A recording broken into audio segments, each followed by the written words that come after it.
Aku kembalikan uang nafkah gaji suamiku 500.000. Lalu aku bungkam mulut kotor mertuaku yang matre dan perhitungan.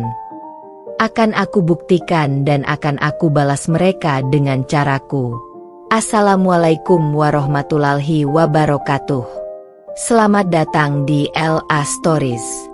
Di balik senyuman ada air mata yang tak terlihat. Di balik tawa, ada kisah yang tak pernah diceritakan. Ini adalah LA Stories, tempat di mana kisah nyata jadi pelajaran, dan luka hati jadi kekuatan. Setiap cerita di sini bukan sekadar drama, tapi potongan hidup yang bisa jadi cermin untuk kita semua. Siapkan hatimu, karena apa yang kamu dengar bisa mengubah cara pandangmu selamanya. Ini bukan sekadar cerita. Ini adalah kenyataan yang belum tentu sanggup kamu jalani.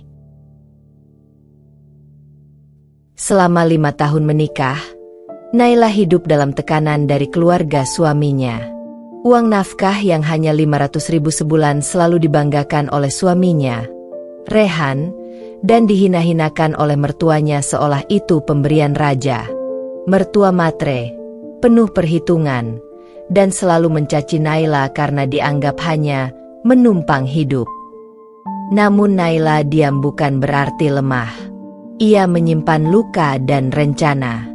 Ketika ia berhasil membangun usaha kecil-kecilan dari nol dan meraih kesuksesan, Naila memutuskan membalas semuanya.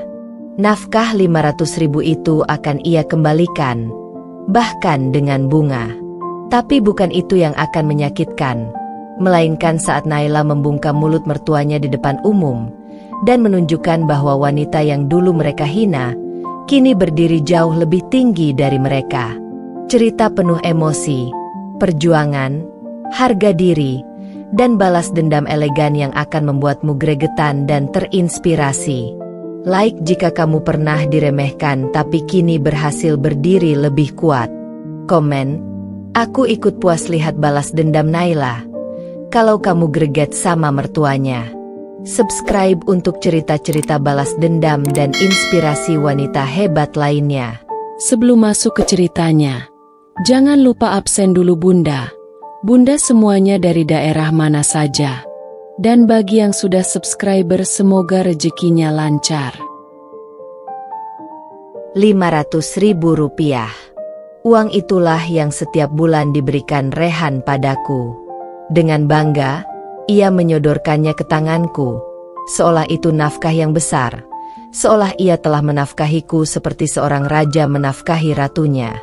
Padahal aku tahu, uang itu tak cukup untuk membeli kebutuhan dapur seminggu, apalagi sebulan. Tapi aku diam. Aku tak pernah membantah. Aku pikir, mungkin begini memang nasibku sebagai istri. Bertahan dengan sabar. Walau dada ini penuh luka yang tak bisa kulukiskan. Rehan bekerja sebagai pegawai honorer di kantor kecamatan. Gajinya pas-pasan, dan hampir separuhnya habis untuk rokok, nongkrong, dan kirim ke ibunya. Ibuku mertua, perempuan tua yang sejak awal tak pernah menyukaiku. Tapi bukan soal nominalnya yang menghancurkan hatiku. Yang menyayatku adalah ucapan-ucapan yang keluar dari mulut Rehan dan ibunya setiap kali uang itu diberikan. Ini uang jatah kamu. Jangan dipakai belanja yang aneh-aneh. Kamu tuh tinggal di rumah orang. Makan juga di rumah orang. Jangan banyak gaya, kata mertuaku suatu sore, tepat saat aku selesai mencuci tumpukan piring di dapur. Suaranya keras, penuh racun. Ia tak pernah menungguku duduk atau menatap wajahku saat bicara, seolah aku hanya pembantu. Betul, Mak. Jangan salah pakai. Istriku ini suka boros. Padahal cuma urus rumah doang, nggak kerja, tapi mintanya macam-macam. Timpal Rehan, sambil menyulut rokoknya di ruang tamu. Uang 500.000 itu diselipkan di atas meja, seperti memberi makan kucing liar yang tak perlu diperlakukan dengan hormat. Saat itu, rasanya dadaku meledak. Tapi aku tetap diam. Aku tunduk, mengangguk, bahkan sempat mengucap, Terima kasih. Dengan suara nyaris tak terdengar. Aku tak tahu apa yang lebih menyakitkan. Uang yang diberi seperti sedekah atau harga diriku yang diinjak-injak tanpa ampun. Aku ingin bicara. Aku ingin meneriakkan semua sakitku. Tapi setiap kali aku buka mulut, aku takut dibilang pembangkang. Aku takut disebut istri tak tahu diri. Aku masih percaya bahwa mungkin suatu hari Rehan akan berubah, bahwa mertua akan menerimaku. Tapi semua itu hanya angan kosong yang tak pernah menjadi nyata. Setiap bulan, aku seperti budak yang menanti jatah. Padahal aku sudah melakukan segalanya. Aku mencuci, mengepel, memasak, mengurus rumah dari pagi hingga malam. Tapi yang kulakukan tak pernah cukup. Semua dianggap tak berharga hanya karena aku tak menghasilkan uang. Coba kamu kerja, Kek. Bantu anak saya. Jangan cuma duduk di rumah, ujar ibu mertuaku suatu pagi ketika aku sedang menyetrika baju Rehan. Dulu saya juga kerja bantu bapaknya Rehan. Kamu enak, tinggal minta terus tiap bulan. Laki-laki mana yang gak capek punya istri kayak kamu? Aku ingin menjawab, lalu siapa yang urus rumah kalau aku kerja? Siapa yang rawat cucumu? Tapi suaraku tercekat. Aku tahu, apapun yang kukatakan hanya akan dipelintir jadi bahan hinaan lain. Dan Rehan? Suamiku hanya duduk di sofa, tertawa kecil, tak pernah membelaku. Bahkan terkadang ia ikut menimpali dengan kalimat menusuk. Makanya jangan terlalu sensi. Makan cuma ngingetin aja. Istriku ini memang baperan. Aku menangis diam-diam di dalam kamar. Tak ada tempat untukku berkeluh kesah.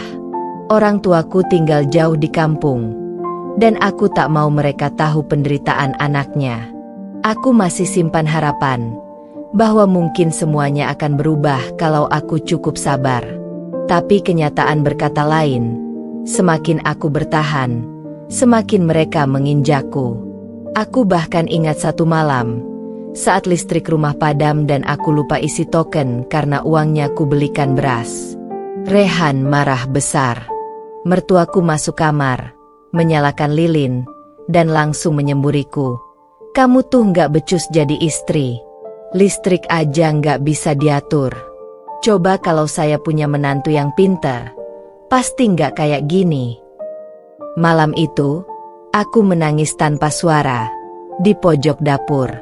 Tubuhku gemetar menahan amarah yang kutelan terlalu lama. Dan saat itu juga aku berjanji, akan ada waktunya aku membalas semua ini. Akan kubuat mereka tahu, aku bukan perempuan lemah yang bisa diinjak-injak seumur hidup. Aku tak akan bicara banyak. Aku akan diam. Tapi diamku bukan lagi karena pasrah. Diamku kini menyimpan sesuatu yang lebih tajam. Rencana. Rencana untuk membungkam mereka dengan caraku sendiri. Dan itu akan dimulai dari Rp500.000 itu. Pagi itu masih gelap ketika aku bangun. Jam 5 subuh. Ayam pun belum berkokok. Tapi aku sudah terjaga, melangkah pelan agar tak membangunkan siapapun.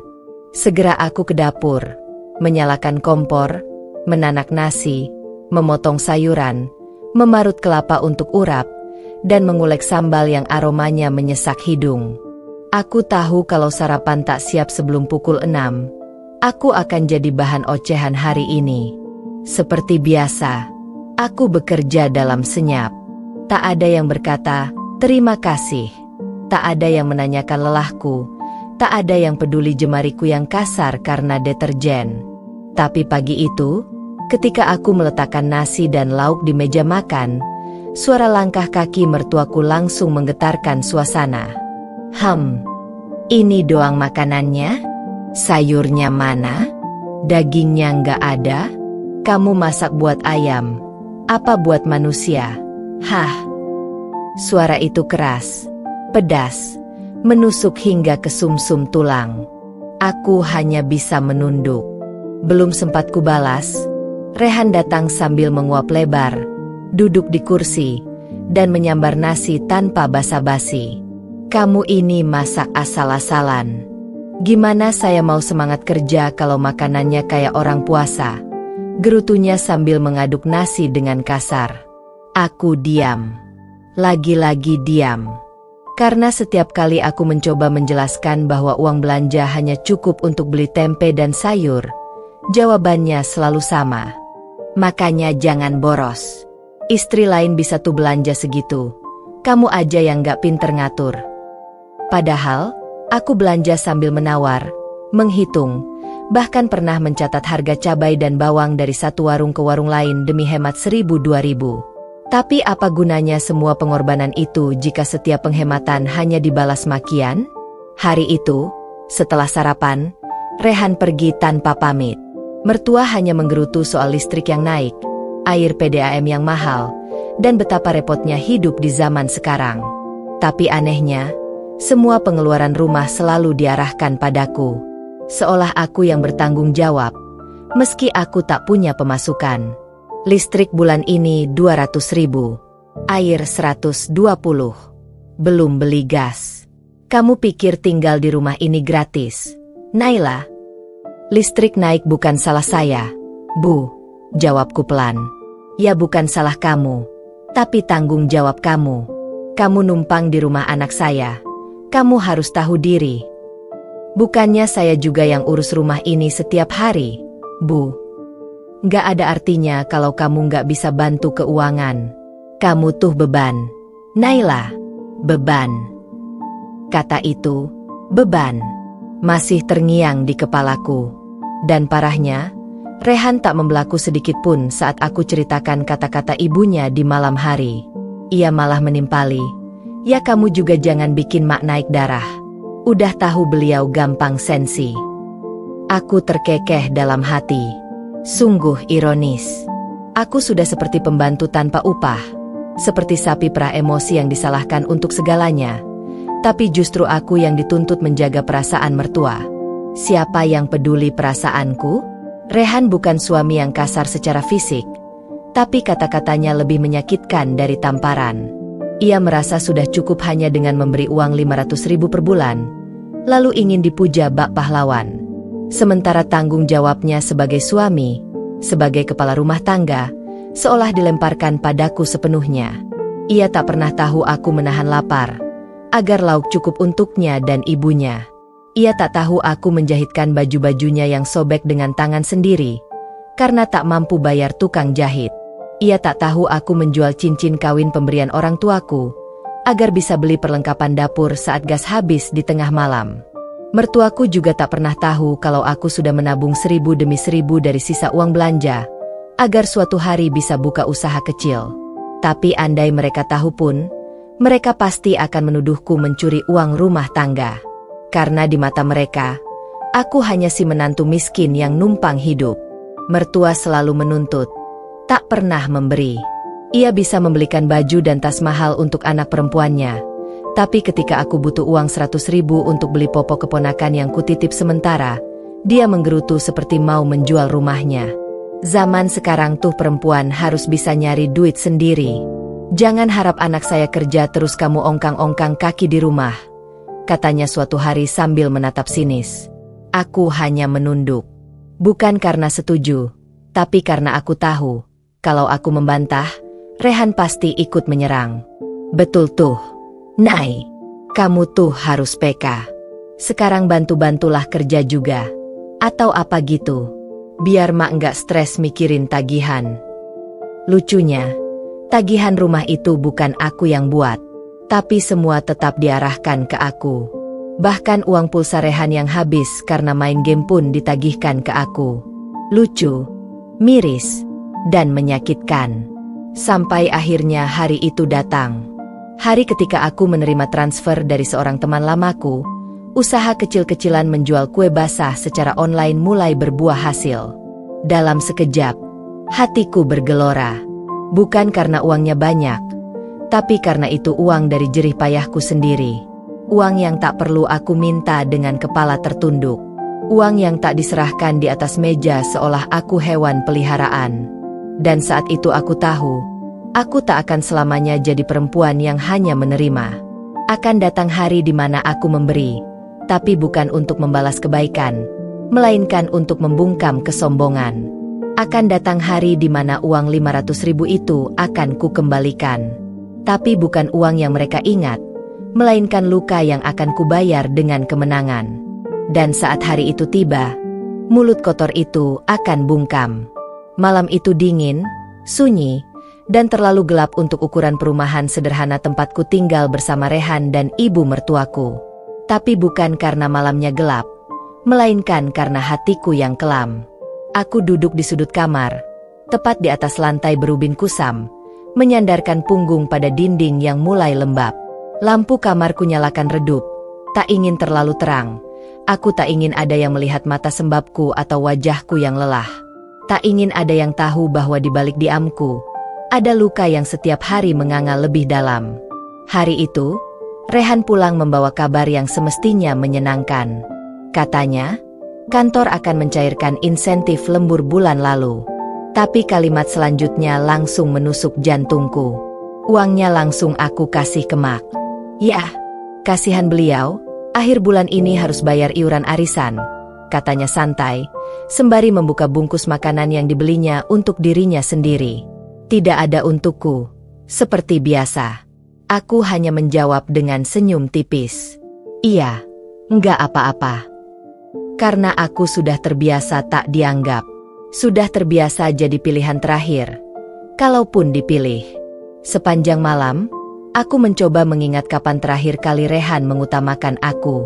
Bahkan saat aku keguguran anak pertama kami, Rehan lebih sibuk menghibur ibunya yang katanya syok, daripada menemaniku yang berbaring lemah dengan darah masih mengalir di kaki.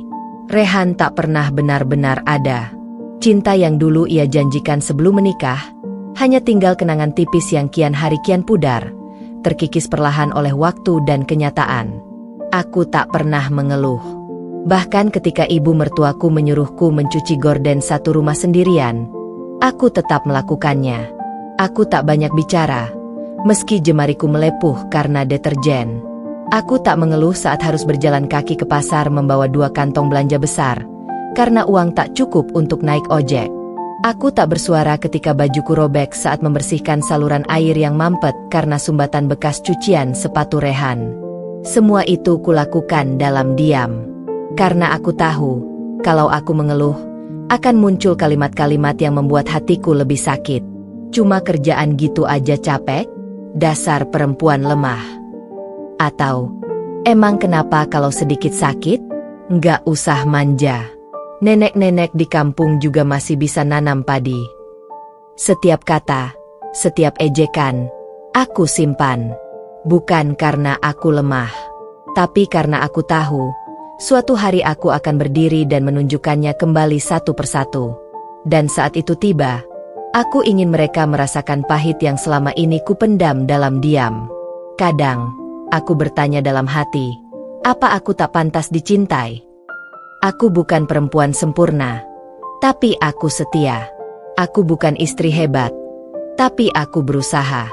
Aku bukan menantu ideal, tapi aku selalu mengalah. Tapi semua itu tak pernah cukup bagi mereka.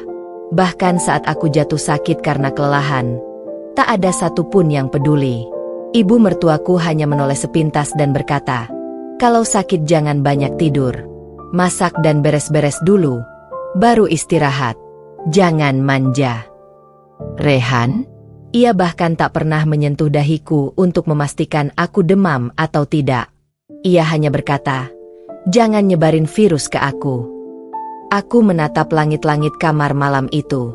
Air mataku kembali menetes. Tapi tak ada isak. Tangis ini bukan lagi karena lemah, tapi karena aku mulai sadar bahwa aku terlalu baik pada orang yang tak pernah memberiku ruang untuk bernapas. Aku terlalu sabar pada orang yang bahkan tak mengenal makna terima kasih. Besok pagi, aku tetap akan bangun lebih awal dari siapapun. Aku tetap akan menanak nasi, menyapu halaman, mencuci pakaian, dan menyiapkan segala keperluan rumah. Tapi ada yang berubah. Ada yang mulai bangkit di dalam diriku. Sebuah keyakinan bahwa aku tak akan selamanya jadi orang yang mereka remehkan. Bahwa luka ini tak akan selamanya menjadi alasan mereka bisa menindas seenaknya. Aku sedang menyusun kekuatan. Aku sedang menabung bukan hanya uang, tapi harga diri. Dan aku tahu, hari itu akan datang. Hari di mana aku berdiri, menatap mereka semua dari tempat yang lebih tinggi, lalu mengembalikan semua ucapan pedas mereka sebagai cambuk kebanggaan diriku. Hari itu akan tiba. Tapi sebelum itu, aku akan tetap diam. Karena diamku sedang menyusun senjata paling tajam, pembuktian. Ada benda yang selama ini kusimpan rapat-rapat di laci paling bawah lemari usangku. Kalung emas sederhana, dengan liontin mungil berbentuk hati. Kalung itu pemberian terakhir dari almarhum ayahku sebelum beliau meninggal karena stroke mendadak, 5 tahun silam, beberapa bulan sebelum aku menikah dengan Rehan. Saat memberikannya, ayah berkata, "Kalung ini bukan karena mahalnya, tapi karena ini lambang kalau kamu tetap berharga, apapun yang terjadi nanti." Dan aku, yang masih gadis polos waktu itu, memeluknya sambil mengangguk dan berjanji akan menjaga kalung itu selamanya. Tapi hidup tak pernah semurah kenangan. Hidup kadang menuntut kita mengorbankan hal yang paling berarti, bukan karena kita ingin, tapi karena tak ada pilihan lain. Dan hari itu adalah hari di mana aku menyerah pada kenyataan, lalu membuka laci lemari, menggenggam kalung itu dengan gemetar, dan memutuskan untuk menjualnya. Semua bermula dari dapur. Gas habis. Uang belanja hanya tersisa 20.000. Padahal aku harus membeli beras, sayur, dan sabun cuci. Aku memberanikan diri meminta sedikit uang tambahan pada Rehan. Bukan karena aku tak tahu jawabannya, tapi karena aku masih ingin percaya bahwa mungkin hari itu ia sedikit berempati. Tapi harapanku dipatahkan begitu cepat. Makanya kamu tuh jangan boros. Masa gas aja nggak cukup? Atau jangan-jangan kamu jajan sembunyi-sembunyi? Katanya ketus, tanpa menatapku, sibuk men-scroll layar ponselnya. Aku menelan ludah. Aku nggak pernah pakai uang itu untuk diriku sendiri, Rehan. Aku bahkan... Udahlah, Nay. Jangan sok dramatis. Uang segitu harusnya cukup. Kamu aja yang nggak bisa ngatur. Dan seperti biasa, suara ibu mertuaku datang menimpali, mengiris telinga. Itu dia. Makanya saya dari dulu bilang, cari menantu tuh yang bisa kerja, yang bisa bantu anak saya, bukan nambah beban. Gas habis aja ribut. Masa kecil kurang bahagia kali ya? Aku diam. Lagi. Tapi malam itu, perih di hatiku menumpuk. Perutku nyeri karena seharian belum makan. Sisa lauk tadi siang kuberikan semua untuk mereka. Tubuhku lelah karena mencuci, menyapu, mengurus semuanya sendiri. Dan sekarang, aku harus mencari cara agar besok pagi dapur bisa mengepul. Agar mertuaku bisa tetap makan. Agar Rehan bisa tetap berangkat kerja dengan perut kenyang. Setelah mereka tertidur, aku duduk di lantai kamar. Hening. Mataku memandangi laci lemari yang sudah mulai lapuk. Perlahan kubuka. Kutarik keluar kotak kecil yang bahkan sudah mulai berdebu. Di dalamnya, kalung emas itu masih berkilau meski tak sempurna. Liontinnya dingin di telapak tanganku, tapi kenangannya panas membakar hati. Air mataku jatuh sebelum sempat berpikir. Aku tahu, ini bukan sekadar perhiasan. Ini bagian dari harga diriku. Ini satu-satunya pemberian terakhir dari lelaki yang dulu selalu membelaku tanpa syarat, ayahku. Tapi kini aku sendiri. Tak ada yang membela. Tak ada yang peduli. Dan aku harus memilih. Bertahan dengan kenangan atau bergerak demi kebutuhan hidup. Esok paginya, aku pergi diam-diam ke toko emas di pasar kecil. Kalung itu ditimbang, ditaksir, lalu diserahkan uang senilai Rp720.000. Tidak besar, tapi cukup untuk beli gas, beras, sabun, dan sisanya kusimpan untuk modal kecil. Aku berjalan pulang dengan hati hampa. Bukan karena kehilangan benda itu, tapi karena aku merasa kehilangan bagian dari diriku yang pernah dijaga dengan harapan. Sore harinya, Ketika ibu mertuaku melihat dapur kembali mengepul, dia berkomentar, "Nah gitu dong. Bisa juga ternyata kamu ngatur uang. Jangan bikin anak saya capek melulu kerja sendiri." Aku hanya menunduk, mengaduk sayur tanpa berkata apa-apa. Tapi di dalam hati, aku bergemuruh. Mereka tak tahu, aku baru menjual satu-satunya kenangan terakhir dari ayahku. Dan mereka bahkan tak tahu berterima kasih. Namun sejak hari itu, aku mulai menyisihkan uang. 1.000 demi 1.000. Dari sisa belanja, dari kue-kue kecil yang mulai kutitipkan di warung sekitar. Aku mulai menyusun modal kecil, dengan tekad besar. Aku tahu, ini langkah awal. Aku tahu, kalau aku ingin membalas semua ini, aku tak bisa hanya diam dan menangis. Aku harus bangkit. Aku harus punya kekuatan. Dan kekuatan itu akan kubangun sendiri. Dari kehancuran. Dari sakit hati.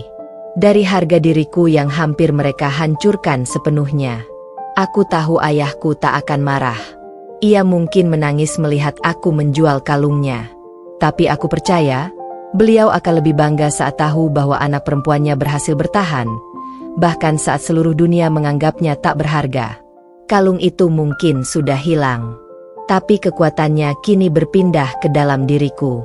Langkah kecil seringkali tak terlihat, bahkan dianggap sepele. Tapi bagi seseorang yang sudah lama diinjak harga dirinya, langkah sekecil apapun bisa jadi loncatan paling penting dalam hidupnya. Begitulah aku memulai, bukan dengan modal besar, bukan pula dengan dukungan dari orang terdekat, tapi dengan sisa tenaga, air mata, dan semangat yang kurangkai dari luka yang tak pernah berhenti menganga. Uang sisa dari penjualan kalung almarhum ayahku kujadikan modal. Tak banyak, hanya cukup untuk membeli bahan-bahan membuat kue basah, tepung, santan, gula, daun pisang, dan sedikit plastik pembungkus. Aku ingat dengan jelas malam pertama aku memulai semuanya. Setelah Rehan dan ibu mertuaku tidur, aku ke dapur. Lampu sengaja kupadamkan agar tak mencolok. Hanya lilin kecil di sudut yang menyala sebagai penerang. Dengan tangan gemetar tapi hati penuh tekad, aku mulai mengadon kue. Klepon. Karena murah dan bahannya sederhana. Tanganku bekerja cepat. Kukukus satu persatu. Kucicipi dengan hati-hati. Kukemas perlahan. Kupastikan setiap butir kue itu penuh rasa. Bukan cuma dari bahan, tapi dari perjuangan. Pagi-pagi sekali aku berjalan kaki ke warung dekat gang, menawarkan kue-kue itu kepada Bulis, pemilik warung yang terkenal cerewet tapi punya banyak pelanggan. "Bu, saya titip kue ya. Nggak banyak, 20 biji saja. Nanti kalau laku, saya ambil uangnya sore." Bulis menatapku dengan mata menyipit. "Ini buatan kamu sendiri, Nay." Aku mengangguk pelan. "Bismillah. Semoga laku. Tapi kalau nggak laku, jangan nyalahin saya ya." Aku hanya tersenyum. Dalam hati, aku berdoa keras. "Ya Allah, kalau ini jalanku untuk bangkit, tolong beri aku sedikit harapan." Hari pertama, hanya 10 yang laku. Tapi aku tak putus asa. Hari kedua, habis semua. Hari ketiga, Bulis sendiri yang minta ditambah. Minggu berikutnya, aku mulai menitipkan kedua warung lainnya. Kueku laku bukan karena aku promosi besar-besaran, tapi karena rasanya memang kubuat dengan sungguh-sungguh. Aku ingin mereka yang makan bisa merasakan keikhlasanku. Rehan dan ibu mertuaku tak pernah tahu. Mereka terlalu sibuk dengan urusan mereka. Rehan sibuk nongkrong dengan teman-temannya, mengeluh soal kerjaan yang katanya tak adil. Ibu mertuaku sibuk gosip dengan tetangga, mengeluh soal harga sembako yang naik terus. Mereka tak tahu bahwa setiap pagi aku bangun lebih awal bukan hanya untuk masak, tapi untuk mengejar impianku yang sudah lama mereka injak-injak. Setiap sore, saat mereka tidur siang atau pergi ke rumah saudara, aku hitung uang hasil jualan. Sedikit demi sedikit. Kadang hanya 5.000, kadang 20.000. Tapi semua kutulis rapi dalam buku catatan kecil. Tak ada yang kucatat lebih teliti selain angka-angka itu, karena dari situlah kelak aku akan membungkam semua hinaan mereka. Aku mulai bereksperimen, membuat kue lapis, nagasari, bahkan puding kemasan. Semua kupelajari sendiri dari video-video yang kutonton diam-diam saat ada waktu luang. Tak ada sekolah khusus, tak ada mentor. Tapi aku punya satu hal yang tak dimiliki banyak orang. Alasan untuk bertahan. Malam-malamku tak lagi sunyi. Dapur yang dulu saksi air mataku, kini berubah jadi tempat di mana aku menempa diriku sendiri. Kadang tubuhku begitu lelah hingga aku tertidur sambil duduk di lantai. Tapi aku bahagia. Aku merasa hidup. Aku merasa punya arah. Suatu hari, ketika aku pulang dari pasar membawa bahan tambahan, aku bertemu Bu Rini, tetangga yang terkenal bawel tapi baik hati. Kue kamu enak loh, Nay. Saya beli di warung Bulis kemarin. Anak saya suka banget. Kamu terima pesanan enggak? Mataku membesar. Jantungku berdegup kencang. Iya, Bu. Bisa. Bisa. Mau pesan apa? Buat arisan minggu depan. Kue basah isi 50. Bisa? Insya Allah bisa, Bu. Itu adalah pesanan pertama yang benar-benar besar. Aku kerjakan semalam suntuk. Kupastikan tampilannya cantik, rasanya pas, kemasannya rapi. Dan ketika kue itu sampai ke tangan Bu Rini, senyumnya yang puas membuat seluruh peluhku terbayar. Dari situ, kabar mulai menyebar. Tetangga mulai melirik. Ada yang memesan untuk pengajian, ada yang untuk ulang tahun, bahkan ada yang menitipkan ke warung dengan nama mereka sendiri, tapi mereka beli dari aku. Aku tak peduli. Yang penting, dapurku tetap mengepul. Usahaku berjalan. Aku tak lagi bergantung sepenuhnya pada belas kasihan suami atau cibiran mertua. Tapi aku masih diam. Aku belum mau memperlihatkan hasilku pada mereka. Aku ingin biarkan mereka tetap merasa di atas. Aku ingin biarkan mereka sombong dulu, agar saat waktunya tiba kejatuhan mereka akan lebih terasa menyakitkan. Aku tahu jalanku masih panjang. Tapi untuk pertama kalinya dalam hidupku, aku merasa aku sedang berjalan ke arah yang benar. Dan langkah-langkah kecil itu perlahan mulai menggetarkan tanah di bawah kakiku. Malam itu, kulihat suamiku, Rio, meletakkan uang di atas meja makan seperti biasa. Beberapa lembar lusuh 50 ribuan yang berjumlah 500 ribu rupiah. Tak lebih, tak kurang. Selalu jumlah itu. Seolah kehidupanku dan anakku hanya sepadan dengan angka itu. Aku udah narik tadi siang. Itu cukupkan buat seminggu, ujarnya tanpa menatap wajahku, sibuk membuka bungkus rokok di tangannya. Aku menatap uang itu, lalu tatapanku beralih pada anakku, Saka, yang sedang tidur di atas karpet ruang tengah dengan perut kosong, karena aku hanya mampu membuatkan bubur dari sisa beras terakhir sore tadi. Aku menelan air liurku yang pahit. Rio, ucapku pelan namun tegas. Uang ini, ambil kembali. Ia menoleh. Bingung. Hah? Maksudmu apa? Ambil uangmu. Mulai hari ini, aku tidak akan menerima lagi nafkah 500 ribumu yang membuatku dan anakmu nyaris kelaparan. Seketika nada bicaranya meninggi. Loh, emang aku kurang apa? Aku kerja juga buat kalian tahu. Gaji supir online gak segede itu. Nia. Aku tersenyum tipis. Bukan karena senang, tapi karena getir. Justru itu, aku kasihan padamu. Kasihan karena kau pikir dengan uang segitu kau sudah menjadi suami yang cukup. Kasihan karena kau pikir peranmu sebagai kepala keluarga sudah terpenuhi. Padahal nyatanya, aku yang harus berputar otak setiap hari untuk bikin keajaiban dari selembar uang recehan. Mulutmu itu makin kurang ajar ya sekarang, bentaknya sambil berdiri. Aku berdiri pula, menatapnya penuh keberanian. Aku sudah diam terlalu lama. Bertahun-tahun aku dibungkam oleh kenyataan, oleh cacian ibumu, oleh ketidakmampuanmu menjadi suami yang adil dan manusiawi. Tapi mulai malam ini, cukup. Rio tertawa sinis. Jadi maksudmu apa? Mau pisah? Mau tinggalin aku? Sok hebat kamu sekarang.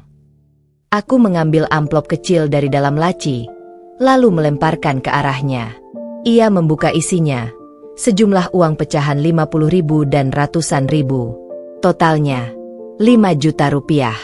Itu uangmu.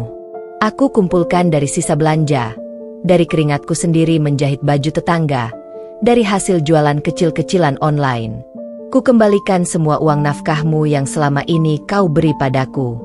Jadi sekarang, jangan pernah merasa aku hidup dari hasil keringatmu. Mulai hari ini, aku mandiri. Aku bebas. Dan aku akan balas semua penghinaan keluargamu. Rio terdiam. Mulutnya terbuka tapi tak mampu berkata-kata. Aku melangkah pelan menuju pintu kamar. Dan bilang ke ibumu, tambahku sambil menoleh, kalau mulut kotornya tak akan bisa lagi merendahkanku. Aku bukan Nia yang dulu. Aku bukan menantunya. Aku akan jadi mimpi buruknya. Malam itu, bukan hanya uang 500.000 yang kukembalikan, tapi seluruh harga diriku yang selama ini kutahan, kini kulepaskan dan kutegakkan kembali. Langit sore itu tampak muram, seperti menggambarkan isi hatiku. Di atas meja makan yang tak pernah terasa seperti rumah, aku letakkan sebuah amplop putih berisi uang 5 lembar 100.000 rupiah. Uang yang selama ini mertuaku anggap sebagai pengorbanan besar dari anaknya untuk nafkah seorang istri. Uang yang bahkan tiap lembarannya seperti disambut dengan cacian, cibiran, dan ejekan pedas. Apa ini? Suara ibu mertuaku melengking tinggi begitu melihatku mendorong amplop itu ke hadapannya. Aku tidak berdiri. Aku tidak menunduk seperti biasanya. Hari ini aku duduk tegak, menatap matanya dengan tatapan setajam belati. Itu uang 500.000 dari gaji suami ibu yang ibu banggakan itu. Nafkah yang katanya sudah cukup menghidupi seluruh jiwa ragaku. Ucapku datar, tapi penuh tekanan di setiap katanya. Raka berdiri dari kursi dengan wajah kaget. Maya, kamu ngapain sih ini? Aku tetap tidak melihat suamiku. Fokusku hanya tertuju pada wanita yang selama ini merasa berkuasa atas hidupku karena dia melahirkan lelaki yang bahkan tak mampu membelaku. Ibu selalu bilang, aku hidup dari hasil keringat anak ibu. Padahal ibu lupa bahwa aku yang masak, mencuci, menyetrika, mengurus rumah dari pagi sampai malam tanpa dibayar. Ibu bilang uang 500.000 itu sudah lebih dari cukup. Padahal harga beras aja sekarang bisa bikin kepala pening. Ibu mertuaku terdiam. Dia berusaha menyusun kata untuk membalas. Tapi aku lebih dulu berdiri. Mulai hari ini, aku akan bayar kembali semua uang yang sudah kalian beri padaku. Aku akan hitung bahkan sampai receh-recehnya. Tapi setelah itu, tolong diamlah. Jangan lagi hina aku seolah aku ini beban dalam keluarga ini. Kurang ajar kamu, Maya, bentak ibu mertuaku. Wajahnya merah padam. Raka menahan tangannya saat ia hendak berdiri. Tapi kali ini, dia tidak membela ibunya. Dia bahkan tak membuka suara. Dia tahu, ini bukan sekadar kemarahan. Ini adalah ledakan dari luka yang tak pernah ia coba pahami. Aku akan bayar semua. Tapi setelah itu, kalian tak akan pernah bisa mengatur hidupku lagi. Termasuk kamu, Raka. Aku melangkah keluar dari ruang makan, meninggalkan mereka yang membisu dalam ketidakpercayaan. Tapi aku tahu, itu baru langkah awal. Aku akan buktikan, aku bisa berdiri di atas kakiku sendiri. Aku akan buktikan kalau harga diriku tidak bisa dibeli dengan uang 500.000 sebulan dan cacian dari mertua yang matre. Satu persatu, mereka akan merasakan panasnya harga diri seorang wanita yang selama ini mereka rendahkan. Hari itu hujan deras mengguyur kota. Langit gelap seperti menggambarkan isi hatiku yang sudah terlalu penuh. Nyaris meledak. Tapi bukan kesedihan yang kurasakan, bukan pula kelemahan. Yang menggelegak dalam diriku hanyalah satu hal, tekad. Tekad untuk tak pernah lagi membiarkan diriku diinjak-injak, diremehkan, dan diperlakukan seperti debu oleh keluarga suamiku, terutama oleh mertua perempuan yang hanya tahu menuntut dan menghina. 3 bulan terakhir setelah aku mengembalikan uang nafkah gaji suamiku yang hanya 500.000, hidupku berubah drastis. Bukan karena aku punya banyak uang. Tapi karena aku memutuskan untuk membuang semua gengsi demi membangun kembali harga diriku yang sudah lama hilang, aku buka usaha kecil-kecilan. Modalnya dari uang tabungan diam-diamku selama menikah. Kupakai untuk membuat kue kering yang aku jual secara daring. Kupromosikan di media sosial, kutawarkan ke ibu-ibu komplek, bahkan ke warung-warung. Awalnya hasilnya kecil, tapi aku tekun. Dan hasil tidak pernah mengkhianati usaha. Kini pesanan membeludak. Uang yang dulu hanya sekadar untuk beli sabun cuci, kini berlipat jadi penghasilan jutaan tiap minggu. Hari itu, aku datang ke rumah mertua. Bukan sebagai menantu yang rendah diri, tapi sebagai wanita yang siap memperlihatkan bahwa caci maki mereka tak pernah bisa menghentikanku. Aku kenakan gamis elegan warna merah marun, riasan tipis tapi tegas. Rambutku kutata rapi. Aku membawa satu kotak kecil berisi uang tunai. Bukan uang dari suamiku, tapi uang hasil jerih payahku sendiri. Ketika aku masuk ke ruang tamu, mertuaku, yang biasa langsung cemberut setiap kali aku datang, langsung menatapku dengan heran. Wajahnya menegang saat melihat penampilanku yang bersih, rapi, dan jauh dari sosok perempuan loyo yang dulu pernah mereka rendahkan. "Kamu datang buat apa? Mau ngemis lagi?" Cibirnya sambil menyilangkan tangan di dada. Aku tersenyum tenang, lalu kuletakkan kotak kecil itu di atas meja. Dengan gerakan pelan tapi pasti, aku membuka kotaknya dan menunjukkan lembaran uang ratusan ribu, tersusun rapi. Itu uang. Bukan dari gaji suami ibu yang cuma 500 ribu, tapi dari hasil keringat saya sendiri. Ucapku tenang. Saya datang bukan untuk minta, tapi untuk mengembalikan harga diri saya, yang dulu kalian injak-injak. Dia tertawa sinis. "Harga diri? Kamu pikir uang segini bikin kamu layak dihormati? Bukan uang ini yang bikin saya pantas dihormati, tapi pilihan saya untuk bangkit dari keterpurukan kalian," jawabku tajam. "Dan mulai hari ini, saya tak akan lagi diam saat ibu melontarkan kata-kata kotor atau mempermalukan saya." Matanya menyipit. "Kamu mau sok berani sekarang?" "Bukan sok, tapi sudah waktunya saya bicara. Sudah terlalu lama saya diam diperlakukan seperti pembantu rumah ini, dianggap beban oleh suami dan keluarga kalian. Saya tak akan lagi jadi sasaran hinaan kalian." Dia bangkit berdiri dan menunjuk wajahku. "Kamu itu tak tahu diri. Kamu bisa hidup karena anak saya." Aku tersenyum sinis. Hidup dari gaji 500 ribu per bulan? Yang bahkan tak cukup untuk uang sekolah anak?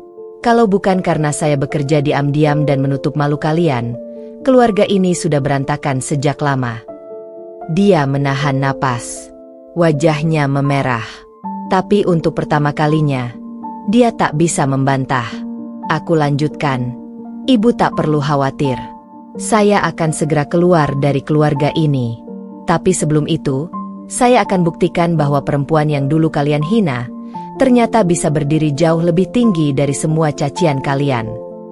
Aku berbalik, tapi belum sempat melangkah keluar, suara mertuaku terdengar gemetar. Kamu pikir bisa hidup sendiri tanpa anak saya?" Aku menoleh dan menjawab dengan mata tajam menusuk. Bukan saya yang harus takut hidup tanpa dia, tapi dia yang akan merangkak kembali saat sadar siapa yang sebenarnya menopang keluarganya selama ini. Aku keluar dari rumah itu dengan langkah mantap. Untuk pertama kalinya dalam hidupku, aku merasa bebas. Tidak ada lagi yang menjerat. Tidak ada lagi ketakutan akan hinaan atau makian. Karena kini, kartu mati yang selama ini mereka pegang, telah berpindah ke tanganku. Dan aku akan menggunakannya untuk membungkam mulut-mulut kotor itu, satu persatu. Ruangan yang tadi riuh dengan gumaman perlahan menjadi sunyi seperti kuburan. Semua mata tertuju padaku, seolah tak percaya bahwa perempuan yang dulu mereka sepelekan kini berdiri di tengah mereka dengan kepala tegak dan suara yang begitu tegas. "Aku tidak datang untuk memohon kembali," ulangku, menatap satu persatu wajah-wajah itu. "Aku hanya ingin mengembalikan semua yang kalian klaim sebagai bentuk kebaikan. Uang yang selama ini kalian banggakan, yang katanya untuk nafkah, padahal sebenarnya adalah penghinaan setiap bulan, sudah aku kembalikan. Aku angkat kertas printout dari rekeningku. Aku tunjukkan lembar demi lembar bukti transfer selama beberapa bulan terakhir. Di pojok kanan atas, ada nama pemilik rekening, Anaya Putri Lestari. Di bawahnya, jelas tertulis nominal Rp500.000 per bulan, dikalikan total waktu aku masih tinggal bersama mereka, lengkap dengan catatan. Nafkah ini aku kembalikan, lengkap dengan rasa sakit yang dulu kalian bungkus sebagai bantuan. Apa ini? Suara mertua perempuanku nyaring, tetapi terdengar getir. Kau pikir dengan mengembalikan uang ini, kau jadi suci? Uang ini hakmu. Aku tersenyum dingin. Hak? Maaf Bu, yang kalian berikan dulu itu bukan hak. Itu alat untuk menekanku. Kalian selalu menyebutkan uang itu setiap aku salah sedikit. Kalian caci maki aku karena makan lauk 2 kali. Kalian hina aku seolah aku hidup numpang. Maka hari ini, aku lunasi semuanya. Suamiku terlihat gelisah. Keringat mulai menetes di pelipisnya. Ia berdiri hendak menghampiriku, tapi aku angkat tangan menghentikan langkahnya. Jangan dekati aku. Kau tahu apa yang lebih menyakitkan daripada digugat cerai? Menyadari bahwa laki-laki yang dulu kupanggil suami lebih takut pada ibunya daripada memperjuangkan istri sendiri. Beberapa tamu mulai berbisik-bisik. Ada yang menahan tawa kecut. Ada pula yang menatap tajam pada keluarga suamiku. Mereka tahu, ini bukan lagi klarifikasi biasa. Ini pemaparan fakta yang telanjang dan memalukan. Aku juga punya bukti lain. Lanjutku. Aku keluarkan selembar surat tertulis tangan. Ini surat dari salah satu kerabat kalian yang dulu diam-diam memberitahu aku bahwa kalian berniat menceraikanku bahkan sebelum aku keluar dari rumah itu. Surat ini mencatat bagaimana kalian ingin menikahkan dia dengan anak teman arisan kalian yang katanya lebih cantik, lebih terdidik, dan lebih berkelas. Semua percakapan kalian terekam. Mataku menatap tajam mertua perempuanku yang sekarang gemetar. Kalian pikir aku bodoh dan tak punya harga diri. Tapi lihat aku sekarang. Aku bahkan bisa mengundang kalian ke sini bukan untuk meminta maaf, tapi untuk mempermalukan kalian di depan semua orang. Kakak iparku yang selama ini ikut menertawakanku di belakang mulai mundur perlahan. Ia seperti ingin keluar dari ruangan itu tapi malu sendiri, karena sekarang semua mata ikut menghakimi mereka. Aku datang sebagai mantan istri yang kalian remehkan. Tapi aku pulang dari rumah ini sebagai perempuan yang bangkit dari penghinaan dan membayar lunas semuanya. Aku berjalan ke tengah ruangan, membuka dompet kecilku, dan mengeluarkan segepok uang tunai 50 juta rupiah. Uang yang sudah aku siapkan lama. Ini bukan sisa warisan. Ini bukan uang dari kalian. Ini hasil kerja keras aku sendiri. Dan ini, aku lempar uang itu ke atas meja besar tempat mereka biasa makan sambil menggosipkan aib orang lain, sebagai tanda bahwa kalian tidak perlu lagi merasa berjasa atas hidupku. Uang itu berhamburan, lembar demi lembar terbang menyentuh lantai, sofa, dan kaki para tamu. Semua orang terkesiap. Tak ada yang berani memungutnya. Bahkan suamiku pun tak bergerak. Wajahnya pucat seperti baru ditampar keras. Anggap saja itu tebusan rasa malu kalian, seruku, sebelum akhirnya aku melangkah keluar dari rumah itu.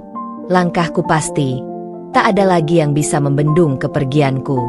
Aku tidak hanya mengembalikan uang nafkah mereka, aku mengembalikan semua rasa malu yang dulu mereka timpakan padaku. Dan kali ini, dengan bunga-bunganya. Hujan deras mengguyur kota malam itu. Langit seperti ikut meratap, menyaksikan bagaimana seorang wanita yang selama ini diperlakukan seperti pembantu, seperti pengemis cinta dan penghargaan dari keluarga yang semestinya menjadi tempat berlindung, justru kini berdiri kokoh di tengah badai hidup yang berusaha menenggelamkannya. Aku duduk di depan layar laptopku, menatap lembar laporan keuangan yang sudah kuteliti berhari-hari. Tanganku gemetar, bukan karena takut, tapi karena emosi yang sudah mendidih di ubun-ubun. Akhirnya aku temukan apa yang selama ini kutebak. Nomor rekening atas nama ibu mertuaku, perempuan yang selalu menyebutku sebagai perempuan tidak tahu diri, yang katanya hidup dari belas kasihan gaji anaknya yang cuma 500.000 itu, ternyata terhubung ke transaksi bulanan misterius dari rekening suamiku.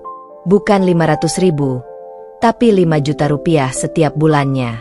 Suamiku, yang selama ini pura-pura miskin di hadapanku, ternyata menyembunyikan pendapatannya yang sebenarnya jauh lebih besar. Uang yang katanya habis untuk kebutuhan rumah, nyatanya dialirkan diam-diam ke rekening ibunya.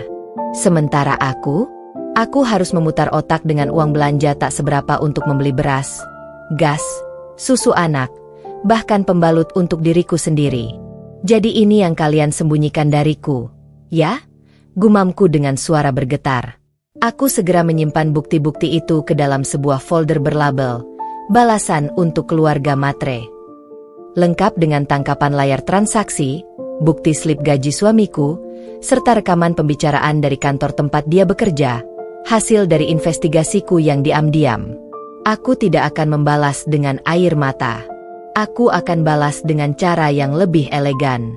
Dengan fakta, dengan kekuatan yang kalian remehkan dari dalam diri seorang perempuan yang kalian rendahkan bertahun-tahun. Malam itu aku sengaja tidak tidur. Mataku terus menatap laporan, rekaman, dokumen, hingga rencana aksi. Aku ingin menyusun semuanya dengan rapi. Besok, aku akan panggil suamiku dan ibu mertuaku sekaligus ke rumah. Aku ingin mereka duduk di hadapanku. Aku ingin melihat ekspresi mereka ketika kedoknya kubuka satu persatu. Pagi menjelang. Aku siapkan ruang tamu serapi mungkin, bahkan kuberi teh hangat dan kue kecil di atas meja. Sebuah ironi untuk pertemuan yang akan menjadi awal dari runtuhnya ego dan kedok mereka. Sekitar pukul 9, mereka datang. Suamiku datang duluan, dengan wajah sok lelahan, lalu disusul ibunya yang langsung masuk tanpa permisi, dengan mulut cerewetnya yang selalu mengomentari rumah, kursi, bahkan dinding. Ini rumahmu kenapa makin sumpek? Apa kamu nggak bisa dandanin rumah biar kayak orang benar? Ketusnya sambil menjatuhkan tubuhnya di sofa. Aku duduk, menyodorkan 2 map berwarna merah. Ini apa lagi? Undangan cerai. Suamiku tertawa kecil dengan sinis. Aku tidak menjawab.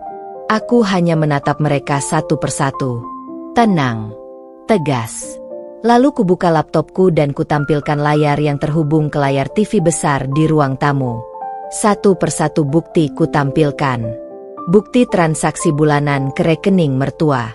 Slip gaji asli. Rekaman dari HRD kantornya yang menyatakan bahwa suamiku telah menerima gaji penuh selama ini tanpa potongan signifikan. Mereka diam. Wajah ibu mertuaku langsung pucat. Tangan suamiku mengepal di pangkuannya. Kalian pikir aku bodoh? Kalian pikir aku nggak bisa membaca kebohongan kalian? 500.000 yang kalian beri itu bukan hanya bentuk penghinaan, tapi juga penipuan. Dan ini, aku mengangkat lembar slip transfer yang selama ini dikirim suamiku ke mertuaku, adalah bukti bagaimana kalian mempermainkan harga diriku. Tapi hari ini, semuanya selesai. Ibu mertuaku berusaha bicara. Itu bukan urusanmu.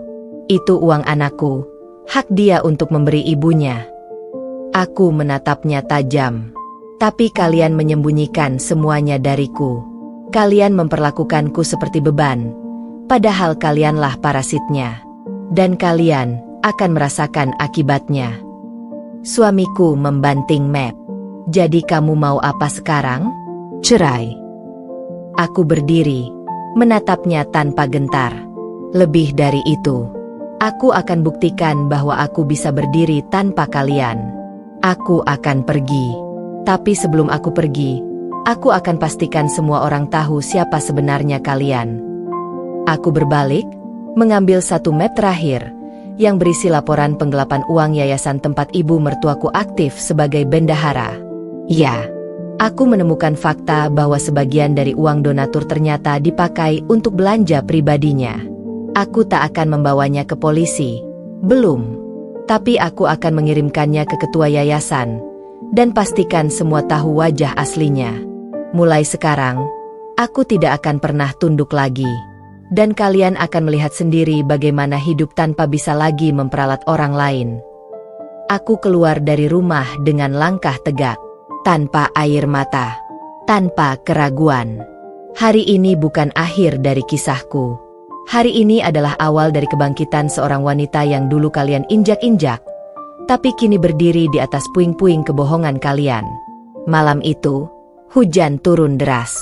Di luar sana, langit seperti ikut menumpahkan amarahnya. Petir menyambar, guntur menggelegar, dan aku duduk sendirian di ruang kerja, menatap selembar foto lama. Di foto itu ada aku, Rangga, dan ibu mertuaku, Bu Harti. Aku yang masih polos, Rangga yang masih mempesona dengan senyum manisnya, dan ibu mertuaku yang seakan malaikat. Padahal belakangan ku tahu, ia menyimpan taring iblis di balik kerudung dan senyum sok suci. Aku menarik napas panjang. Semakin aku menggali, semakin busuk bau kebohongan keluarga itu menguar. Aku sudah tak bisa menahan semuanya sendiri. Laporan keuangan bulanan yang kutemukan beberapa waktu lalu membuktikan bahwa uang 500.000 yang mereka klaim sebagai nafkah dari hasil jerih payah Rangga, ternyata hanyalah uang sisa dari anggaran rumah tangga yang dikendalikan oleh ibu mertuaku sendiri. Rangga, dia hanya boneka. Yang memegang kendali sepenuhnya adalah sang mertua. Aku merasa jijik, ingin muntah. Dan kini aku tahu, uang itu bukan hanya alat pengendali, tapi juga simbol penghinakan. Aku diukur dari lembaran rupiah, dinilai dari seberapa hemat aku mengelola 500.000 dalam 1 bulan. Padahal mereka tahu aku pernah bekerja, tahu aku punya penghasilan tetap, tahu aku punya tabungan. Tapi semua itu dimatikan atas nama budaya rumah tangga mereka. Istri tak perlu kerja, yang penting bisa hemat, patuh, dan tahu diri. Aku mengusap air mata yang tak terasa mengalir. Bukan karena sedih, tapi karena aku terlalu lama diam, terlalu lama menahan amarah. Dan sekarang, aku tak akan menunggu lebih lama lagi. Pagi harinya, aku berdiri di depan rumah mertuaku, mengenakan jas kerja yang dulu sempat kubuang jauh-jauh karena dilarang kerja oleh Rangga dan ibunya. Sekarang aku memakainya lagi, dengan kepala tegak, dengan sepatu berhak yang menjejak lantai semen halaman mereka. Aku terdengar seperti dentuman perang.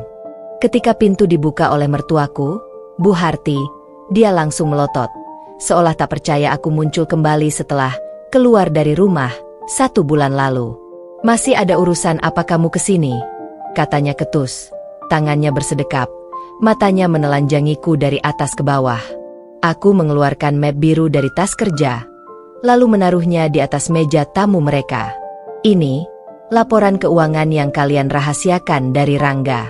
Aku sudah fotokopi dan arsipkan semuanya. Dan satu lagi, surat gugatan balik. Iya, kalian pikir aku lemah, hanya karena diam. Padahal aku sedang menyusun peluru."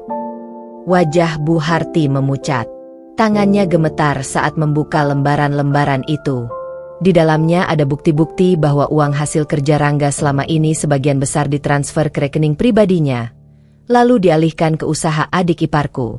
Sementara nafkah untukku tetap 500.000, bahkan tak utuh. Kadang hanya 400.000 karena dipotong biaya ongkos ke rumah mertua yang katanya sudah seperti rumah sendiri.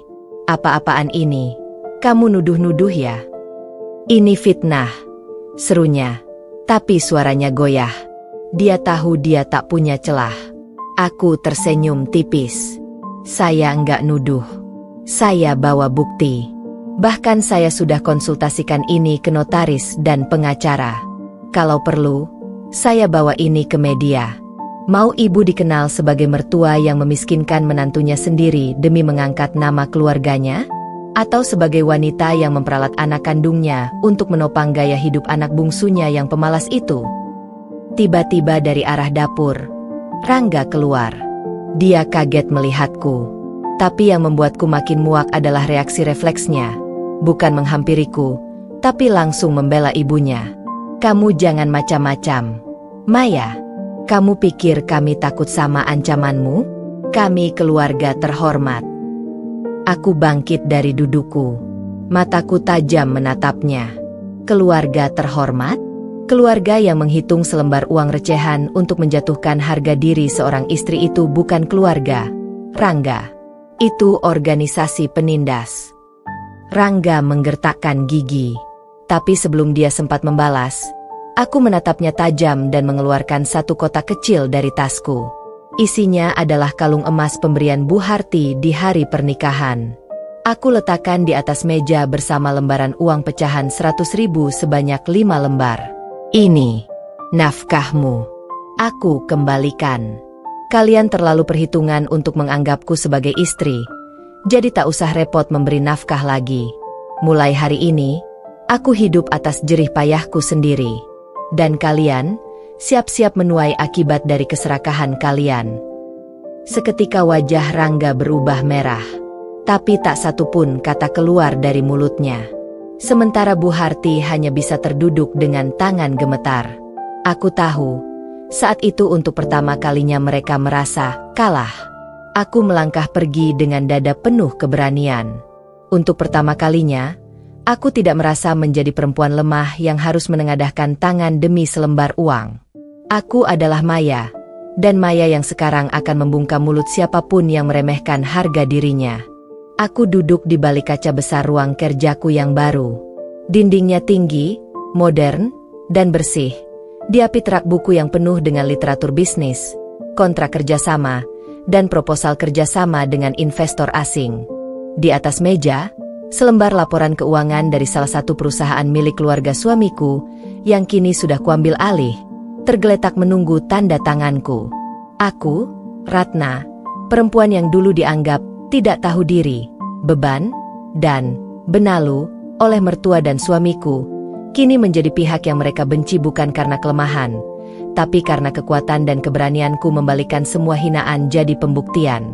Tiba-tiba pintu ruangan diketuk. Sekretarisku masuk dan memberitahu bahwa Bu Endah, mertuaku yang dulu selalu meremehkan dan menghina, datang lagi. Ini kali ketiga ia mencoba menemuiku sejak kabar bahwa 2 toko grosir miliknya dibekukan akibat audit dari Dinas Perdagangan yang bekerja sama dengan firma hukumku. Aku tahu kau di dalam. Ratna, aku ibumu. Kau tega membiarkan ibumu ini dikejar-kejar utang. Toko warisan ayah Raka hancur karena ulahmu, teriaknya dari luar ruangan. Tangisnya tak lagi memohon. Kali ini histeris, karena posisinya benar-benar terjepit. Aku berdiri perlahan. Aku bukan lagi menantunya. Aku adalah seseorang yang bangkit dari tanah yang diinjak-injak mereka. Aku buka pintu ruangan dan menatapnya, bukan dengan dendam yang membara seperti dulu, tapi dengan kekuatan yang hening. Kekuatan yang membuatnya menunduk begitu melihat penampilanku yang tak lagi sama. Silakan duduk, Bu, ucapku dingin tapi sopan. Aku minta maaf. Nak, aku butuh bantuanmu. Mereka mau menyita rumahku. Aku tak punya tempat tinggal lagi. Kamu tahu sendiri, semua aset toko dan rumah atas nama Raka, semua dibekukan karena kamu. Ratapnya. Aku duduk, menatap matanya yang kini penuh ketakutan. Dulu, ibu menyuruhku keluar dari rumah itu hanya karena aku tak bisa menyetor gaji suamiku utuh-utuh. 500.000 yang ia berikan tiap bulan kalian bilang hina. Kalian bilang aku perempuan pengangguran tak tahu diri. Tapi lihat sekarang, aku tak hanya mampu membeli rumah itu, aku bisa beli seluruh komplek tempat ibu tinggal. Mertuaku menangis. Tapi aku tak lagi terguncang oleh air mata buaya. Tangisan itu dulu digunakan untuk menyudutkanku, memanipulasi anaknya agar menjadikan aku sasaran hinaan dan makian. Tapi sekarang tangis itu adalah buah dari perhitungan karma yang telah datang sesuai jadwal. Jadi, untuk apa ibu datang padaku? Tanyaku, padahal aku sudah tahu jawabannya. Ia menarik napas panjang. Aku tahu aku salah. Tapi kau juga pernah jadi bagian dari keluarga kami. Tolong, bantu. Aku berdiri, lalu berjalan pelan ke arah jendela besar yang menghadap kota. Aku menatap lampu-lampu gedung tinggi dan jalan raya yang sibuk. Hidup terus berjalan, tapi tidak untuk orang-orang yang hanya tahu menyakiti. Baik, Bu, ucapku akhirnya. Ia langsung menatapku dengan mata berbinar, mengira aku akan memberinya uang. Aku bantu, tapi bukan dengan uang. Aku bantu dengan satu syarat. Ibu harus datang ke media lokal, klarifikasi, dan minta maaf secara terbuka atas semua hinaan yang pernah ibu ucapkan padaku. Mulai dari menyebutku perempuan tidak tahu diri, pengangguran, pemalas, sampai hinaan bahwa aku tak pantas untuk anak ibu. Wajahnya langsung memucat. Itu akan jadi pembuktian bahwa aku bukan perempuan hina seperti yang ibu teriakan dulu di depan para tetangga saat mengusirku dari rumah. Lanjutku tegas. Setelah itu, baru kita bicarakan soal bantuan. Ia mematung. Dunia mertuaku yang selama ini berdiri di atas kehormatan palsu dan gengsi kosong, kini remuk oleh satu syarat, kejujuran. Satu hal yang selama ini tak pernah mereka anggap penting. Aku tunggu sampai besok siang. Lewat dari itu, aku akan minta notaris dan bank menyita semua aset yang tersisa.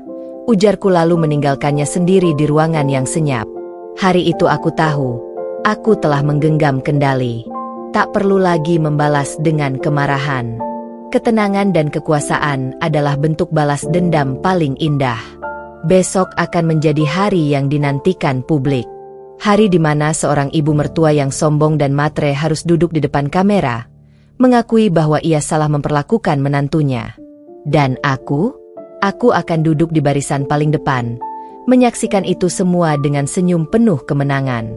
Sore itu langit memerah seperti ikut membakar semangatku yang tak pernah padam. Aku menatap diriku di cermin. Gaun merah marun yang membalut tubuhku menampilkan sisi anggun, kuat, dan tak tersentuh. Gaun rancangan desainer kenamaan itu bukan sekadar penampilan, tapi pernyataan bahwa aku bukan lagi Rani yang dulu dipermainkan, diremehkan, dan diinjak oleh mertua dan suaminya sendiri. Acara peluncuran lini kosmetikku, Rani C, akan digelar di Hotel Bintang 5, disiarkan langsung oleh media nasional.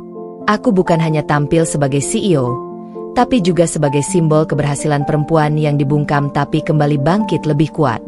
Undangan sudah tersebar ke semua kalangan, dari influencer, pejabat daerah, pengusaha, hingga keluarga mantan suamiku. Ya, mereka semua aku undang. Bukan untuk menunjukkan kesombongan, tapi untuk memperlihatkan keadilan yang telah semesta berikan. Dulu aku dianggap beban. Sekarang, aku sponsor utama ajang kecantikan bergengsi. Ironi yang indah. Bu Ratna sekeluarga datang. Bu Rani, lapor sekretarisku. Aku tersenyum tenang, seolah tak terjadi apa-apa. Persilakan mereka masuk. Dudukan di deretan VIP. Tak lama kemudian, tampak mantan suamiku, Bayu, yang kini kurus dan tirus, mengenakan setelan yang bahkan tampak seperti pinjaman. Di sampingnya, ibunya, wanita yang dulu menghina nafkah 500.000 itu, kini menatap kagum gedung megah tempat aku berdiri.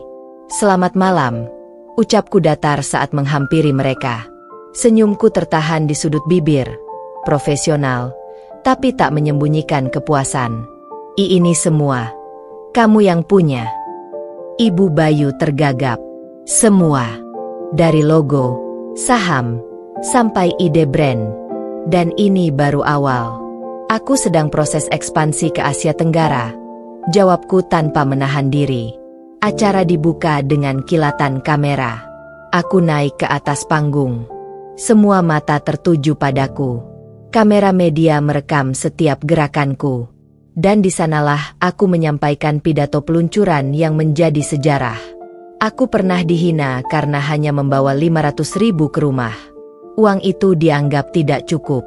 Tapi siapa sangka, dari angka itu, aku belajar menghargai setiap rupiah dan menjadikannya batu loncatan.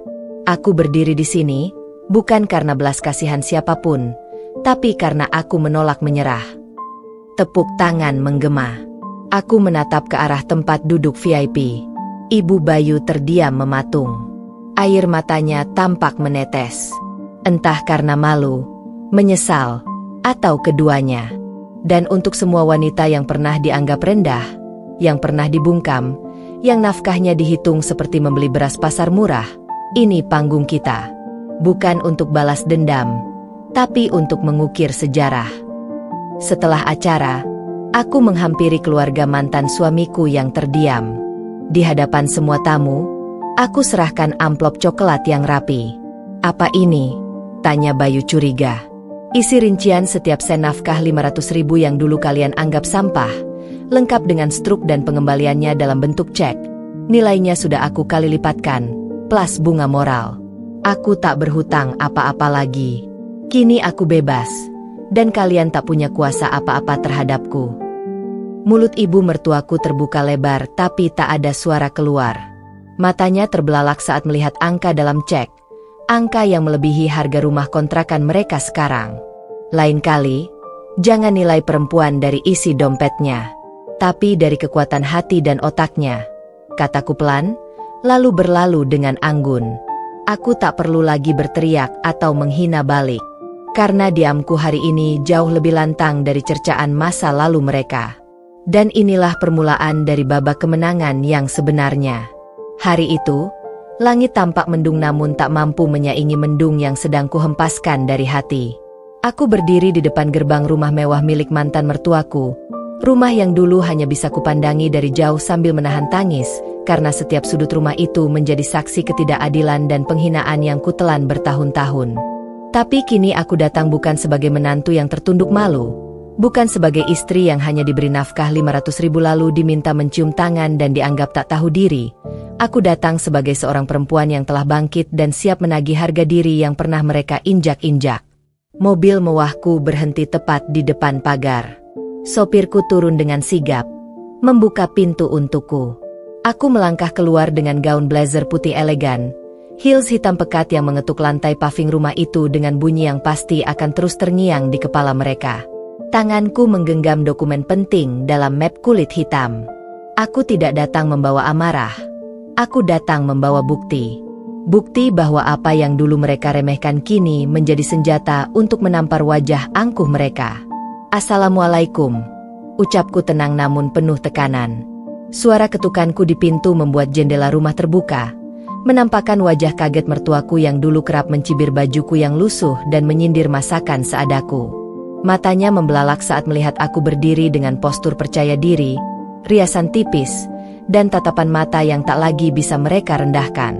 "Kamu ngapain kesini? Mau minta uang lagi?" Suaranya masih sama tajam, tapi kini terdengar seperti bisikan ketakutan. Aku tersenyum tipis.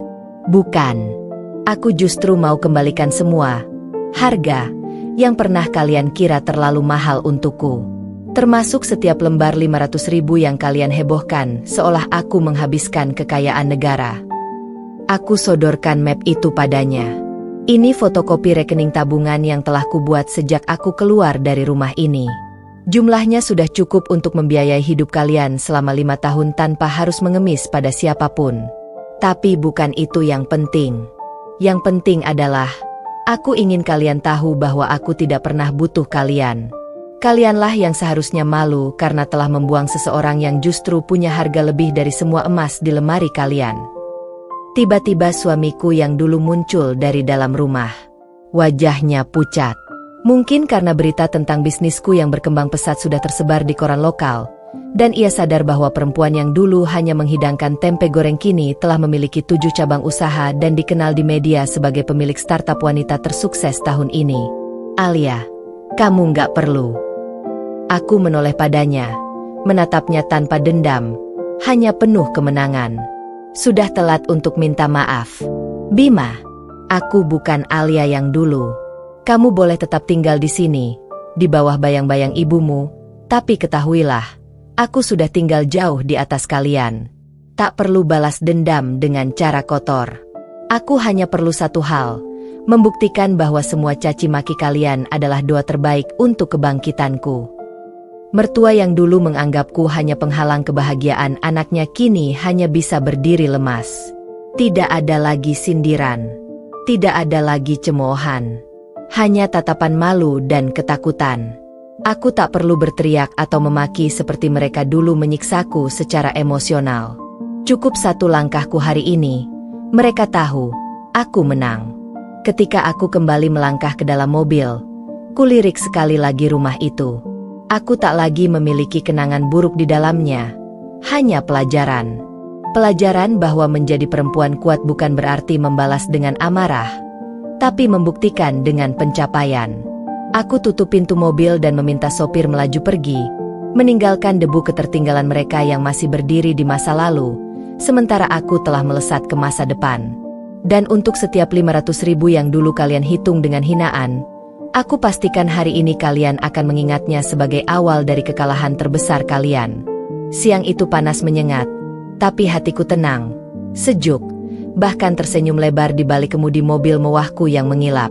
Aku berhenti tepat di depan pusat perbelanjaan elit yang jadi langgananku belakangan ini, tempat para sosialita, artis, dan istri-istri konglomerat menghabiskan waktu. Hari ini aku sengaja datang bukan hanya untuk belanja, tapi untuk sesuatu yang jauh lebih menyenangkan, pembuktian.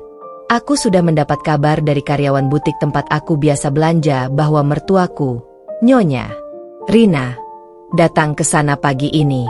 Ia memaksa ingin masuk, mengaku sebagai ibunya istri bos, berharap mendapat pelayanan spesial dan diskon seperti yang ia lihat dari unggahan-unggahan Instastoryku. Bodohnya dia tidak sadar bahwa tempat ini bukan menerima tamu sembarangan. Dan semua toko langgananku sudah tahu cerita hidupku, tahu siapa aku, dan tahu siapa keluarga yang dulu pernah menendangku dari rumah mereka tanpa harga diri. Aku melangkah masuk ke dalam mall. Belum 5 menit berjalan, terdengar kegaduhan di depan toko perhiasan mewah. Aku tersenyum kecil. Ya, di sanalah dia. Aku ibu dari mantannya Nadia. Aku berhak dilayani sama seperti dia, teriak Nyonya Rina. Suara melengkingnya memecah keheningan lorong. 2 satpam berdiri di sebelahnya, menjaga agar ia tak masuk memaksa. Para pengunjung melihat dengan tatapan mencemooh. Bu, kami sudah bilang, hanya klien terverifikasi yang bisa masuk. Anda bukan termasuk dalam daftar, kata resepsionis butik itu dengan tenang namun tegas. Aku mendekat perlahan. Sepatu hak tinggiku berdetak menyentuh lantai marmer. Para pelayan langsung menyambutku dengan senyum sopan dan menyilakanku masuk. Selamat siang, Ibu Nadia.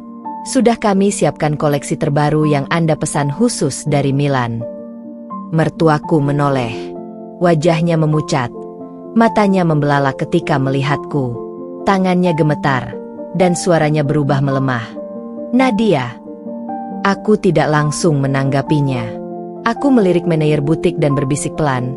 Tolong usir dia secara elegan, dan tolong beritahu semua mitra butik agar nama beliau masuk daftar hitam. Manajer itu hanya mengangguk pelan.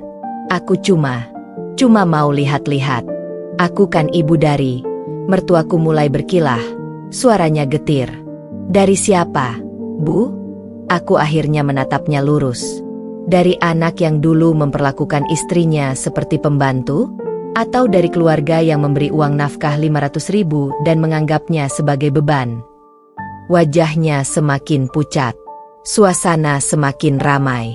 Beberapa pengunjung mulai merekam. Kamu ini makin sombong ya, Nat? Mentang-mentang udah punya duit. Aku tersenyum miring. Bukan sombong, Bu. Saya cuma sedang mengembalikan harga diri saya, yang dulu kalian hancurkan. Dengan isyarat, 2 satpam mendekat dan mengarahkan Nyonya Rina keluar dari area butik. Ia meraung, mencoba menarik-narik lengan bajuku, tapi aku berdiri kokoh. 1 kalimat terakhir kulontarkan sebelum dia diseret keluar secara halus namun memalukan. Sekarang ibu tahu, bukan semua tempat bisa dibeli dengan mulut kotor dan arogansi. Ini bukan pasar, Bu. Ini dunia baru saya. Dan ibu tidak termasuk di dalamnya. Para pengunjung bersorak pelan, dan Nyonya Rina didorong keluar, wajahnya merah padam, rambut acak-acakan, dan tangisnya berbaur dengan rasa malu yang tak bisa lagi ia sembunyikan. Aku kembali masuk ke butik, duduk santai di sofa kulit putih, dikelilingi koleksi perhiasan mahal. Pelayan menyodorkan kotak beludru biru berisi kalung berlian. Ibu, ini koleksi baru yang hanya ada 3 di dunia. Aku tersenyum, memandangi pantulan kilau di kaca cermin. Sambil mengambil cangkir teh hangat, aku bergumam. 1 untuk saya, 1 lagi, mungkin akan saya lelang. Hasilnya untuk Yayasan Wanita Korban KDRT. sebagai bentuk balas dendam yang bermanfaat. Dan di sanalah aku. Dulu dianggap beban, sekarang jadi orang yang tidak bisa mereka jamah. Bahkan untuk sekadar menyentuh pintu butik tempatku berdiri. Pagi itu, udara masih dingin ketika aku melangkah keluar dari mobilku dengan setelan blazer merah marun. Langkahku tegap, dan raut wajahku tegas namun tenang. Di balik dadaku yang berdegup kencang, aku tahu hari ini adalah momen di mana aku akan membuka tabir kemunafikan keluarga suamiku. Aku datang bukan hanya sebagai istri yang dulu mereka hina karena hanya ibu rumah tangga, tapi sebagai perempuan yang kini memiliki kekuatan, suara, dan bukti. Acara pengajian keluarga besar dari pihak mertua hari itu sengaja kupilih untuk mengungkap semuanya.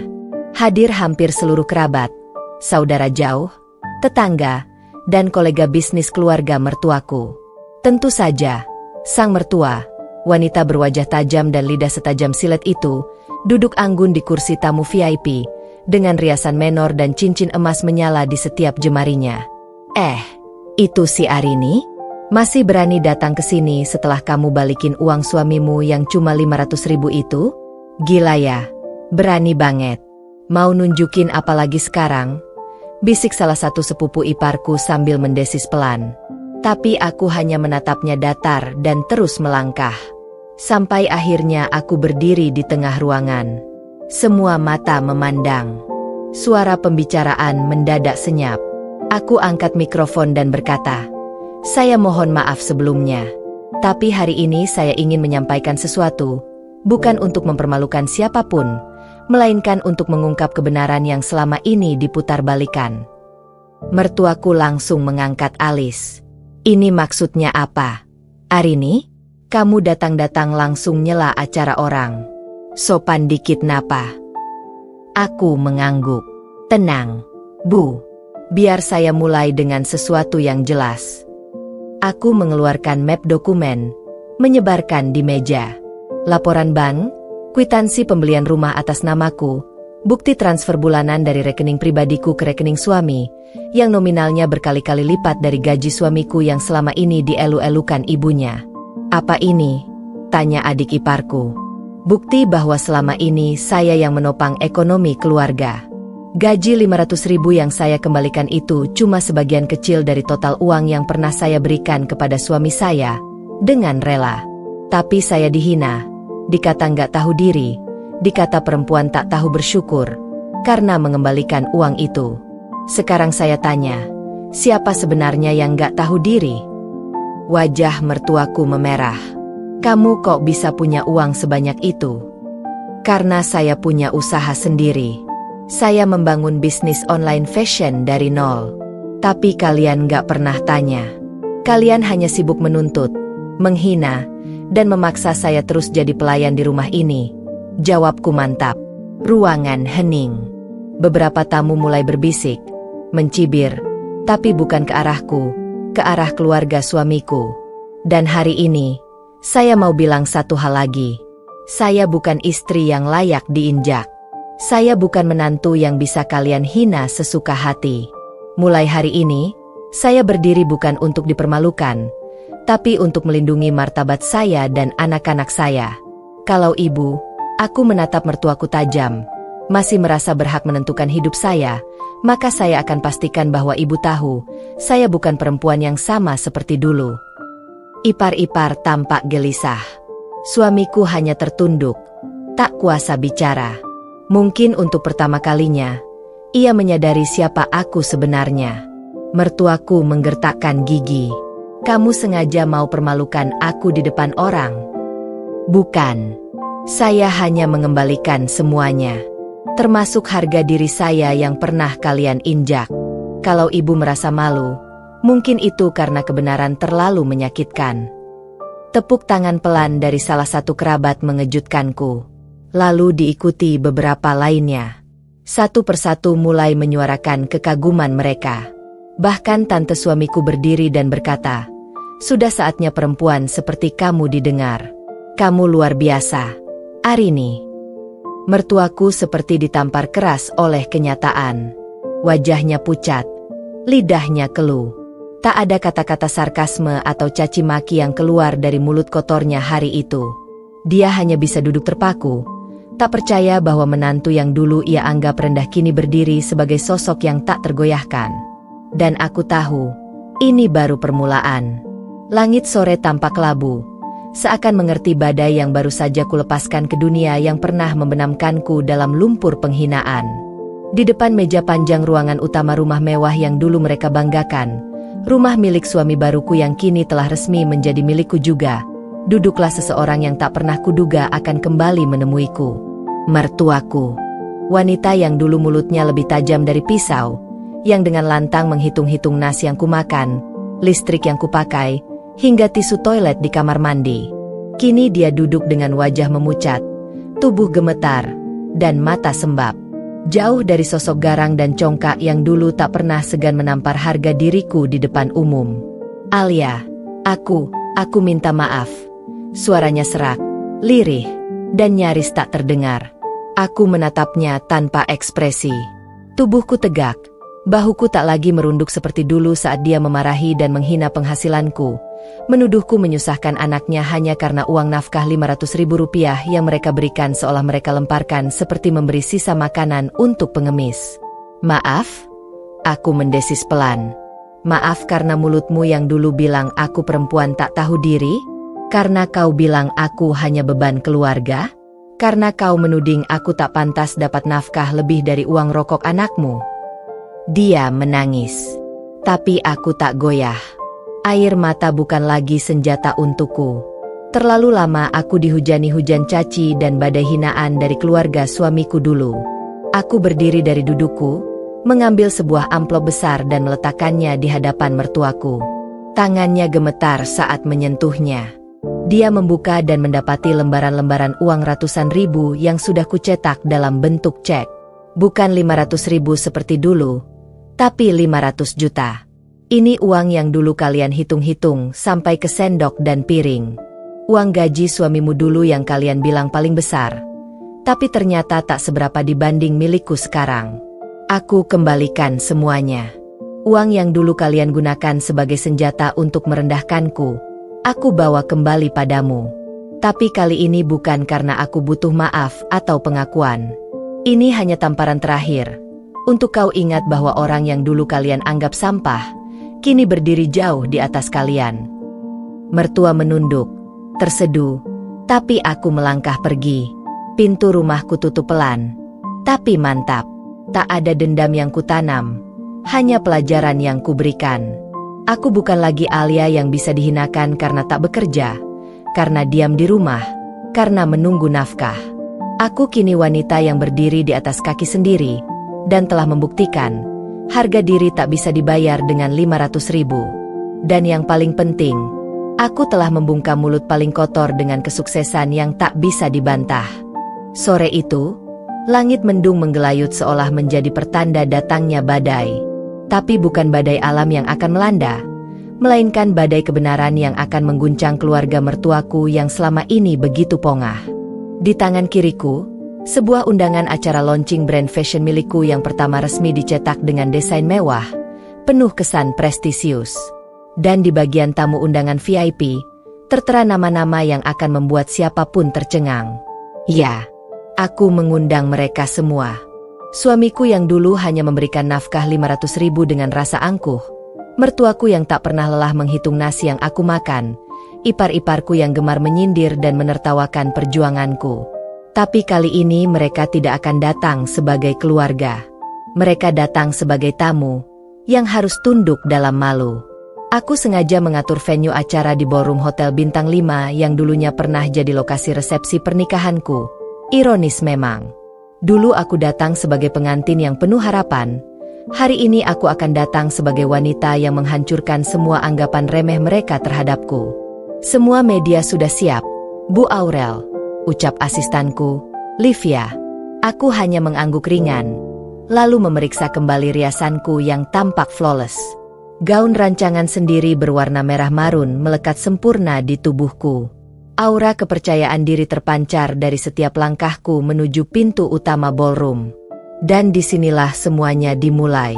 Ketika aku melangkah ke panggung utama dengan sorotan kamera dari berbagai media nasional dan internasional, suara tepuk tangan bergemuruh. Para tamu undangan berdiri, termasuk mereka, keluarga mertuaku, yang berdiri dengan wajah kaku, tidak percaya melihat bagaimana diriku hari ini. Selamat malam semuanya. Perkenalkan, saya Aurel. Dulu saya hanya ibu rumah tangga yang diberi nafkah Rp500.000 oleh suami saya. Dulu, saya dicaci, disindir, diremehkan, bahkan dijadikan bahan tertawaan oleh keluarga yang mengaku mulia. Tapi lihat saya hari ini. Seluruh ruangan hening. Hari ini saya berdiri di hadapan kalian sebagai pemilik lini fashion internasional, Aurora, yang resmi membuka 5 cabang di Asia Tenggara.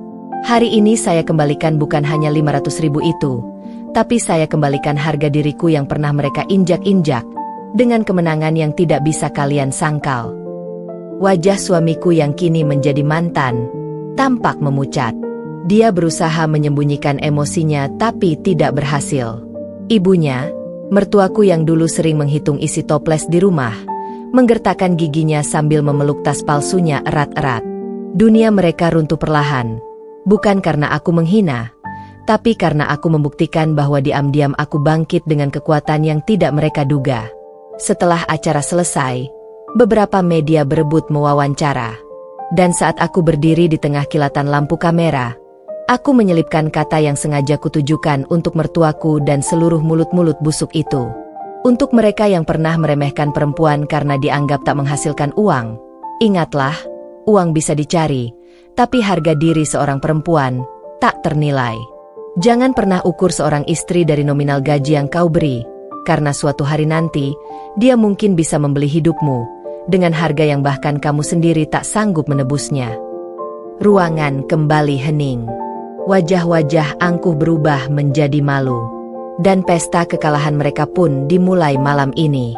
Langit sore hari itu berwarna jingga, memancarkan semburat hangat yang meresap ke dalam dadaku. Aku berdiri di balkon rumah baruku, rumah yang kubeli dari hasil kerja keras dan bisnis onlineku yang kini telah berkembang menjadi platform marketplace lokal yang cukup diperhitungkan.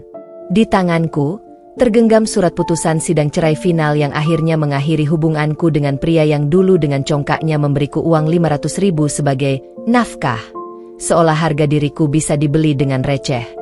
Mataku menatap jauh ke taman yang hijau di depan rumah.